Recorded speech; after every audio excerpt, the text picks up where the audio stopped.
नमस्कार मित्रांनो, आज आपण बघणार आहोत बांधकाम कामगारांच्या मुलांना पदवीमध्ये शिक्षण घेत असलेल्या विद्यार्थ्यांना 20,000 रुपये स्कॉलरशिप मिळणार आहे. या स्कॉलरशिपचा अर्ज कसा करायचा आहे, डॉक्युमेंट काय काय लागणार आहेत, संपूर्ण माहिती या व्हिडिओमध्ये आपण बघणार आहोत. तर व्हिडिओ शेवटपर्यंत पहा.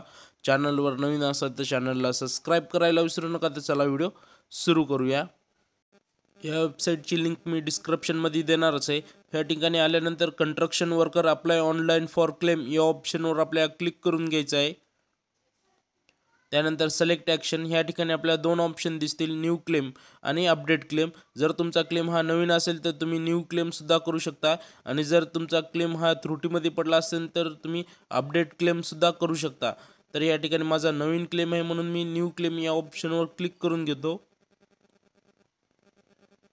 त्यानंतर ह्या ठिकाणी आपल्याला रजिस्ट्रेशन नंबर म्हणजेच आपल्याला बांधकाम कामगार नोंदणी क्रमांक टाकायचा आहे, जो की MH पासून सुरू होतो. या ठिकाणी मी टाकून घेतो. त्यानंतर ह्या ठिकाणी आपल्याला टिक वगैरे काही करण्याची आवश्यकता नाही आहे. ह्या ठिकाणी आपल्याला डायरेक्ट प्रोसीड टू फॉर्म या ऑप्शनवर क्लिक करून घ्यायचं आहे. आपल्या मोबाईल नंबरवर एक OTP गेला असेल तर OTP ह्या ठिकाणी आपल्याला टाकून घ्यायचा आहे आणि व्हॅलिड OTP या ऑप्शनवर आपल्याला क्लिक करायचं आहे. ह्या ठिकाणी आपली प्रोफाईल ओपन झालेली आहे. ह्या ठिकाणी आपल्याला रजिस्ट्रेशन डेट शो होईल, रिन्युअल डेट शो होईल. या ठिकाणी आपला रजिस्ट्रेशन नंबर शो होईल. या ठिकाणी आपला आधार नंबर शो होईल. संपूर्ण प्रोफाईल या ठिकाणी शो होईल. ह्या ठिकाणी नोंदणी स्थिती ही ॲक्टिव्ह असणे आवश्यक आहे, तरच आपल्याला क्लेम करता येणार आहे, अन्यथा आपल्याला क्लेम करता येणार नाही. मी स्क्रोल करून घेतो.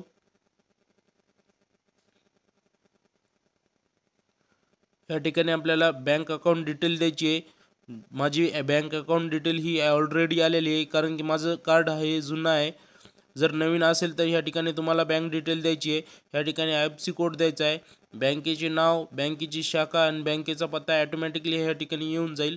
त्यानंतर अकाउंट नंबर द्यायचा आहे. त्याच्यानंतर परत ह्या ठिकाणी अकाउंट नंबर टाकून घ्यायचा आहे. सर्व काही व्यवस्थित भरून घ्या. त्यानंतर ह्या ठिकाणी आपल्याला सिलेक्ट स्कीम कॅटेगरी म्हणजेच ह्या ठिकाणी आपल्याला योजना निवडायची आहे की आपली कोणती योजना आहे. शैक्षणिक कल्याण योजना आहे की आरोग्य कल्याण योजना आहे की आर्थिक कल्याण योजना आहे की सामाजिक कल्याण योजना आहे. आपली ह्या ठिकाणी शैक्षणिक कल्याण योजना आहे म्हणून मी शैक्षणिक कल्याण योजना सिलेक्ट करून घेतो. त्यानंतर ह्या ठिकाणी सिलेक्ट स्कीम ह्या ठिकाणी आपल्याला E04 ही स्कीम सिलेक्ट करून घ्यायची आहे. तर या ठिकाणी मी सिलेक्ट करून घेतो. त्यानंतर या ठिकाणी आपल्याला नाव सिलेक्ट करायचं आहे. मी स्क्रोल करून घेतो. या ठिकाणी आपल्या मुलाचं नाव सिलेक्ट करून घ्यायचं आहे. त्यानंतर या ठिकाणी आधार नंबर शो होईल आणि वय शो होईल. या ठिकाणी आपल्याला कॉलेज डिटेल द्यायची आहे. या ठिकाणी चालू वर्षाच्या कॉलेजचं नाव द्यायचं आहे, जे रनिंगमध्ये चालू आहे सध्या. कॉलेजचा ॲड्रेस आणि कोणती पदवी चालू आहे ते ह्या ठिकाणी आपल्याला टाकून घ्यायचं आहे. आणि ॲडमिशन इयर म्हणजे first year, second year, third year कोणत्या वर्षी आपण शिक्षण घेत आहात तर ह्या ठिकाणी आपल्याला ते सिलेक्ट करून घ्यायचं आहे. व्यवस्थित सिलेक्ट करून घ्या. त्यानंतर ह्या ठिकाणी कॉलेजचा ईमेल ID टाकून घ्यायचा आहे. त्यानंतर ह्या ठिकाणी कॉलेजचा मोबाईल नंबर टाकून घ्यायचा आहे. ॲडमिशन डेट ह्या ठिकाणी आपल्याला टाकून घ्यायची आहे. मी संपूर्ण काही भरून घेतो आणि स्क्रोल करतो. या ठिकाणी आपल्याला डॉक्युमेंट्स अपलोड करायचे आहेत. डॉक्युमेंटची साईज ही 2 MB पेक्षा कमी असली पाहिजे. तुम्ही JPG PDF दोन्ही स्वरूपात अपलोड करू शकता. ह्या ठिकाणी आपल्याला चालू वर्षाचा बोनाफाईड अपलोड करून घ्यायचा आहे. ह्या ठिकाणी अपलोड सक्सेसफुली आलं पाहिजे. त्यानंतर ह्या ठिकाणी आपल्याला कॉलेजचं आयडेंटिटी कार्ड अपलोड करून घ्यायचं आहे. त्यानंतर ह्या ठिकाणी मुलाचं आधार कार्ड अपलोड करायचं आहे. आधार कार्ड दोन्ही साईडनं अपलोड करून घ्या. तुम्ही PDF अपलोड करून घेऊ शकता. त्यानंतर ह्या ठिकाणी राशन कार्ड अपलोड करायचं आहे. राशन कार्डमध्ये मुलाचं नाव असणे आवश्यक आहे. त्यानंतर डॉक्युमेंट व्हेरीफाय या ऑप्शनवर आपल्याला टिक करायची आहे. त्यानंतर ह्या ठिकाणी आपल्याला येस करून घ्यायचं आहे. त्यानंतर व्हिजिट डेट या ऑप्शनवर आपल्याला क्लिक करायचं आहे. ज्या दिवशी आपल्याला लेबर कार्ड ऑफिसला व्हिजिट करायची आहे ती तारीख या ठिकाणी आपल्याला सिलेक्ट करून घ्यायची आहे. मी तारीख सिलेक्ट करून घेतो. त्यानंतर ह्या ठिकाणी आपल्याला टिक करायची आहे. आणि सबमिट या ऑप्शनवर क्लिक करायचं आहे.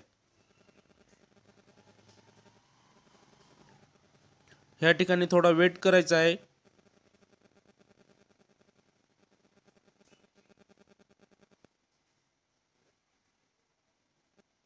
ह्या ठिकाणी आपला क्लेम सक्सेसफुली सबमिट झालेला आहे. ह्या ठिकाणी आपल्याला ॲक्नॉलेजमेंट नंबर आलेला आहे. त्यानंतर ओके या ऑप्शनवर आपल्याला क्लिक करायचं आहे आणि प्रिंट अपॉइंटमेंट डेट या ऑप्शनवर आपल्याला क्लिक करून घ्यायचं आहे.